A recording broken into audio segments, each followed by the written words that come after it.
Welcome back to Endless Ocean. Last time we discovered Plot, or more accurately, Catherine enlisted us in finding out the circumstances of her father's disappearance. Or more accurately even then, finding out if the thing he was looking for when he disappeared, the White Mother, actually exists. But we're going to put that off till next update, basically. This update, we're going to be looking for a certain object that I have a hunch is located right near the edge of the Monolai Sea. Right over here. Yeah, that looks good. So we're going to go dive and take a look.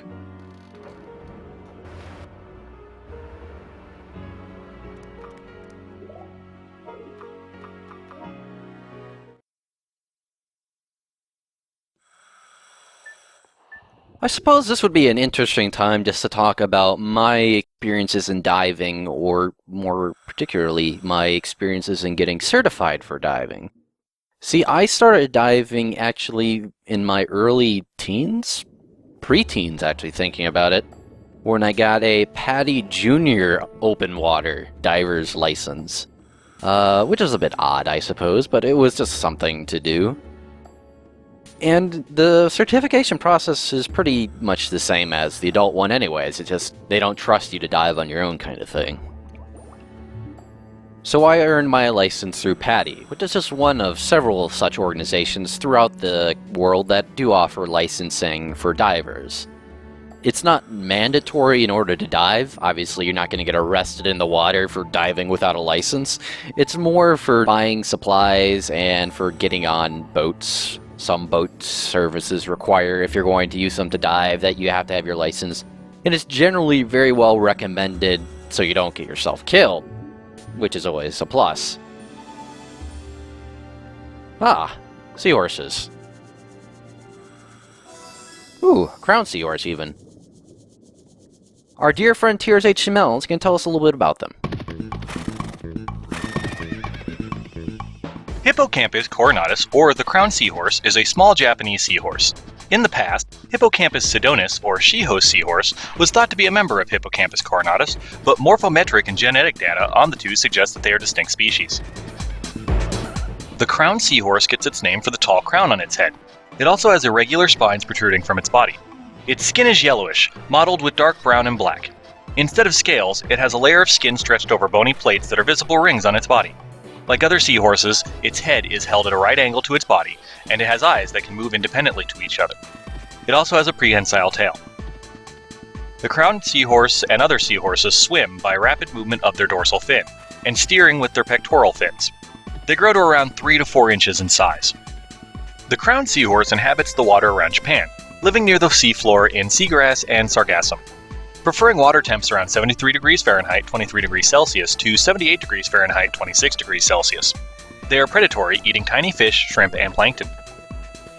Seahorses in general share similar reproductive habits. A pair will court for several days while fending off others who try to interfere. Eventually they engage in what is known as the true courtship dance, where the male expands and opens his tail pouch and the female deposits the eggs. The male fertilizes the eggs, then carries them until they hatch. Once birthed, the baby seahorse are on their own, like almost every other fish species. It is thought that the courtship and dancing serves to sync the animals' movements, so that the eggs can be transferred between them. Due to its rarity, the Crown Seahorse does not see much trade in the pet industry. But as with all seahorses, they can be difficult to raise, eating only live food and being stressed by small enclosures. Having only recently been determined to be a different species than that of Shiho seahorse, the conservation status of the Crown Seahorse is undetermined. It is known that sargassum and other seagrass can be impacted by human activities, making it possible that the Crown Seahorse could be in danger. Seahorses in general are thought to be in danger due to a resurgence in traditional Chinese medicine. Wild seahorses are considered to be better than captive ones, which are considered not as healthy.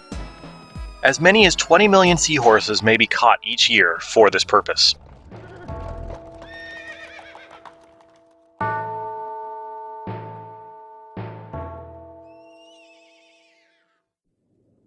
Thank you for that, Tears.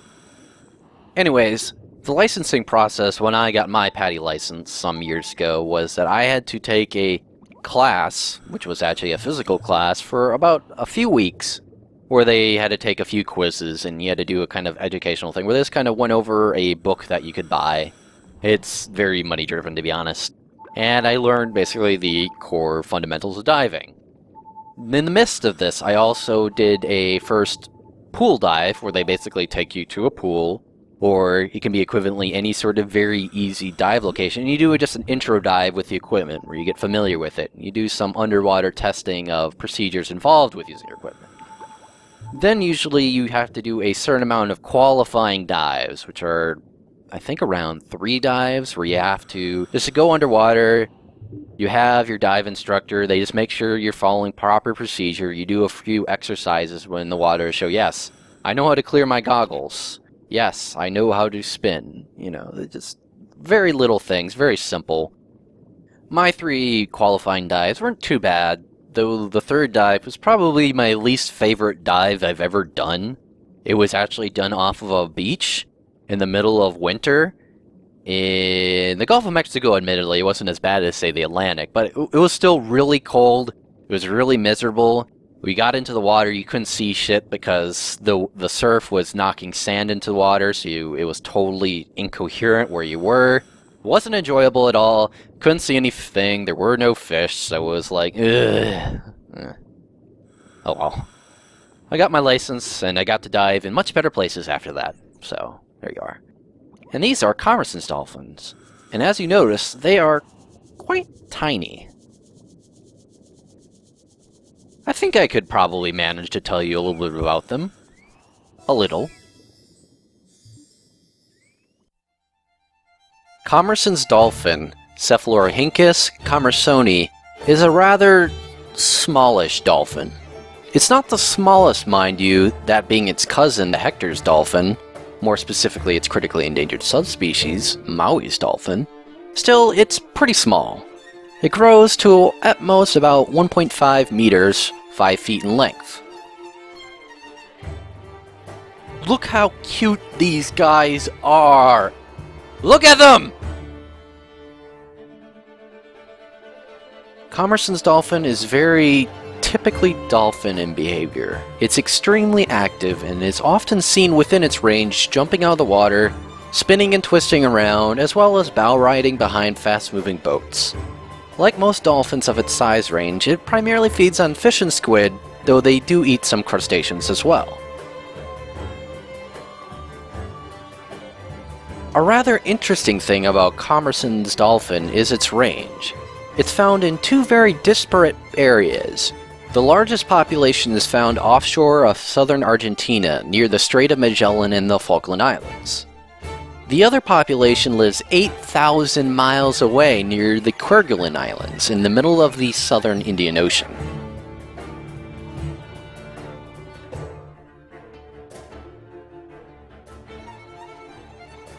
There are 2 principal ways to navigate around South America: the Strait of Magellan and the Drake Passage. Before the creation of the Panama Canal and the establishment of the Northwest Passage, these were the only way to travel to the Pacific from the Atlantic, short of just going in the opposite direction around Africa. Both sea routes are of some notoriety due to their danger. Many a ship has been lost in both, and for a time they were viewed something of a nigh insurmountable challenge. Nowadays, they are still somewhat of a risk, though how much of a risk depends on your approach. See, this here is the Strait of Magellan, and this here is Drake Passage.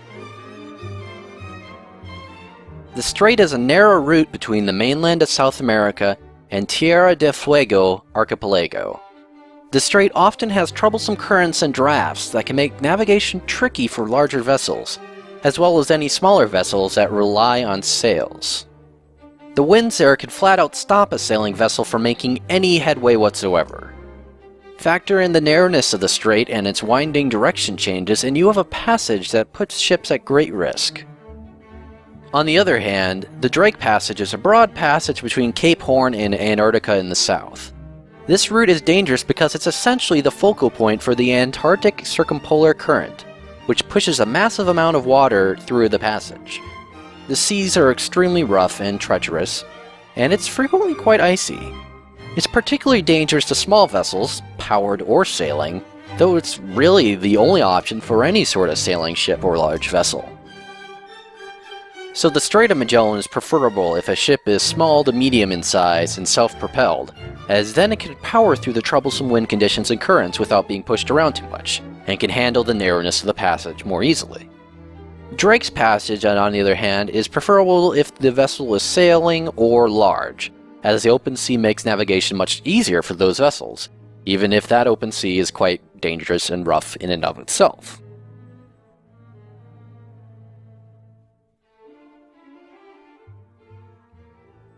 The Kerguelen Islands, also known as the Desolation Islands, are a small group of islands in the southern Indian Ocean in the Tropic of Capricorn. Its latitude is roughly the same of that of Cape Horn in South America, though as the Desolation moniker implies, it's pretty bare, though not totally. The islands were first discovered in 1772. Soon after that, it became a stopover point for whalers and sealers who began to hunt the large amounts of seals and whales in the area, though thankfully not too much to destructive levels. The islands are an emerged portion of the Kerguelen Plateau, a large topographical extremity that was once something of a subcontinent. The Kerguelen hotspot formed something around 100 million and 50 million years ago. It was roughly in that range that you had the islands appear, though the subcontinent completely sank around 20 million years ago and now only resides a few kilometers below sea level, and the Kerguelen Island is volcanically largely dead, and has been for quite some time. The fauna of the islands is a bit of an interesting topic. Due to the remoteness and desolateness of the island, there isn't a lot of natural development in a macroscopic sense. Penguins such as the king, gentoo, rockhopper, and macaroni make it their home, as do a number of other seabirds. A number of seals also make it their home, including the southern elephant seal, the Antarctic fur seal, and some occasional leopard seals. There's also a local population of whales and, of course, Commerson's dolphin. Beyond that, it seems strange to think that it would become such an important stopover place for those reasons alone, but there's another factor to consider, namely the flora of the Kerguelen Islands. While Kerguelen has no living trees or shrubs on any of the islands, it's home to a number of subarctic plants, including a few rather important ones. Traversing the islands used to be extremely difficult, as there were a large number of azorellas, a plant that would grow to a meter thick in continuous sheets over the whole plains of the island. The Kerguelen Islands are also home to a particular vegetable, the Kerguelen cabbage. This cabbage has a vitamin C-rich oil in its leaves, which made it very attractive to sailors who often suffered from scurvy. Its scientific name, Pringleia antiscorbutica, actually means against scurvy in Latin. The presence of this cabbage alone made the islands a useful stopover. But because the island became such a stopover, those that came here figured it'd be worth stocking some animals there as well, and introduce rabbits to the island so those that stopped could find meat as well as vegetables. Which was a bad idea. The rabbits have destroyed much of the native plants, and their only predators are the accidentally introduced feral cats, which also prey on nesting seabirds, another bad thing. Other introduced for food animals located on the islands are sheep, mountain sheep, and reindeer. Interestingly, the sheep variety introduced here is actually now endangered in Europe, and this reindeer population is the only one in the southern hemisphere. Funny how that works. Still, the physical island's importance is dwarfed by its seas. The seas of the Kerguelens are home to a massive population of kelp in colossal forests. These algae form the crux of the local ecosystem on the submerged Kerguelen Plateau, and they support a wide variety of animal species.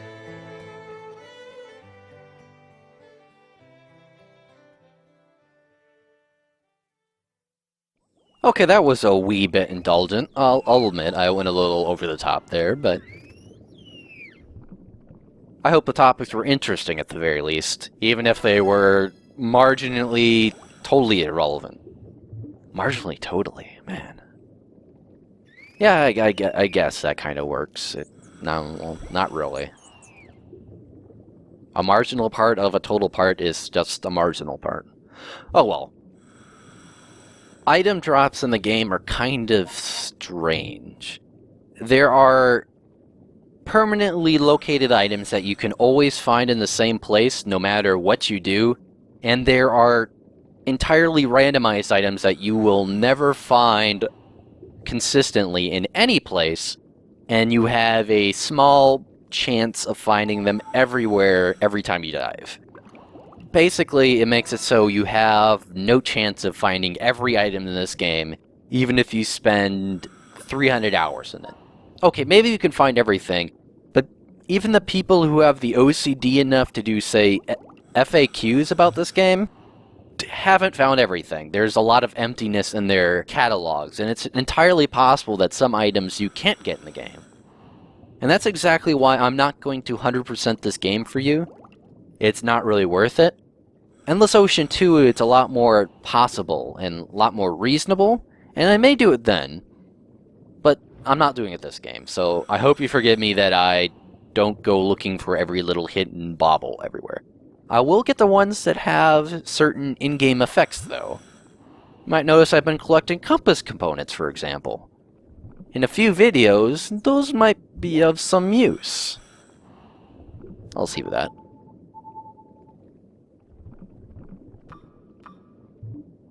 In terms of the different dive certification organizations, I can't say that PADI is your best choice necessarily. It's the one I did, but that doesn't really say anything since that was kind of a random thing. It wasn't really a major choice on my part. It's not the most well-regarded in a global sense. I think divers tend to prefer some of the other organizations because they're a bit more stringent. It's the most simple, I think, to get this certification process. It's less difficult, which is in itself not too bad. And all the organizations are kind of ultimately in it for the money, I think. One way or the other, it's all about passing around money for the different dive certifications, but still, that's kind of how everything works.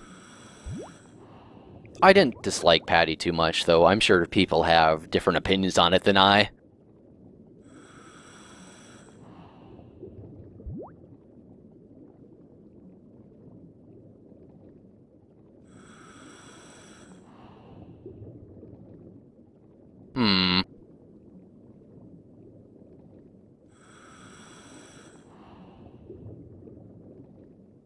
Probably about to hit the range anytime now.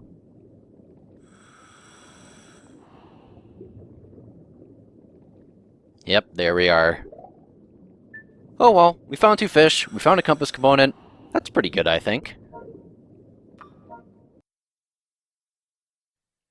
And that's it for this update, actually. Join me next time as we return to the Abyss and finally get to put Skippy to good use. This is it, guys. Finally get to actually use the dolphin for something.